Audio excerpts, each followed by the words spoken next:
I wanted to ask you, to kind of still talking about auditioning and then seeing the evolution for Andrea and Sean, and for writers that are hearing people say your words. Comedy is so musical. It's like if you hit a wrong note, it sounds wrong.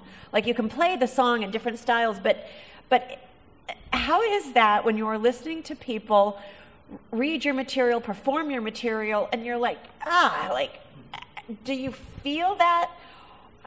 Do you insist on certain words of like, they can make it their own, but that's the joke? Well, I'm not a director, so I don't get that luxury.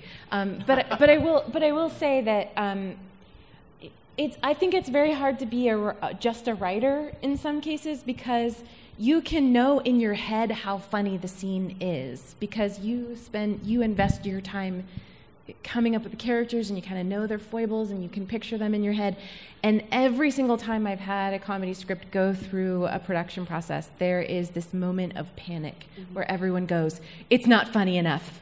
And then they literally bring in like a string of punch-up people that have to come and pitch jokes, and stuff gets changed, and then sometimes they panic again and they take all those jokes out and they go back to what did we love in the first place, and it's like this big, scary thing. But every time I've seen the script go to production, then, with Mom's Night Out, we were like so blessed to have these amazing comic actors. You got Patricia Heaton in there. Like, no matter what you wrote for her, it's going to be 50% funnier because she did it, And I think that that's the thing that in the pre-production process and in kind of like okay, everyone's going to really write the checks now, they get scared and they forget how much, like, if you laughed the first time you read it, because now you read it 20 times too, and it's really not funny anymore, even though it was funny.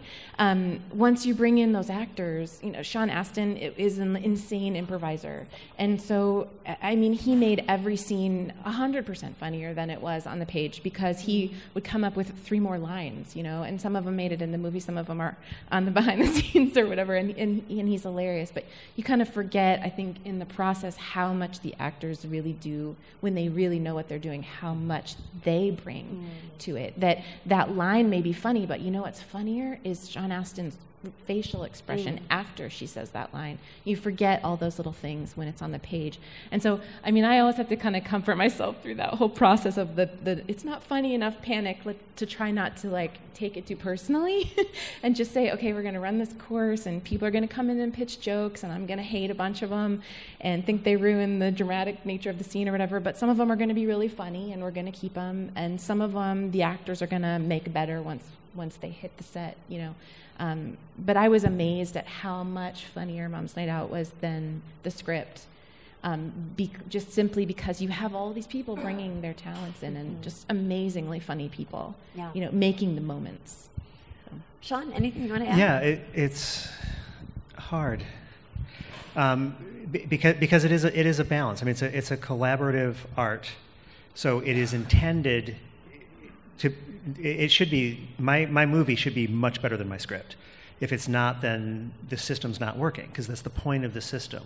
But it can go in the other direction too.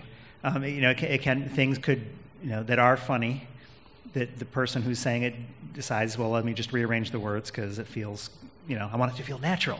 Right. And it's, it's now natural, it's not funny anymore because words are, jokes are crafted. Or even tone. One of the issues that gave me my nightmares was that there were a fair number of people working on the movie before we got on set who did not understand the tone. They were looking at scenes and going, well, we think that this should be a funny scene. So can you write a funny scene? I'm like, it is a funny scene. I'm like, no, Sean, we've read it, and it's not.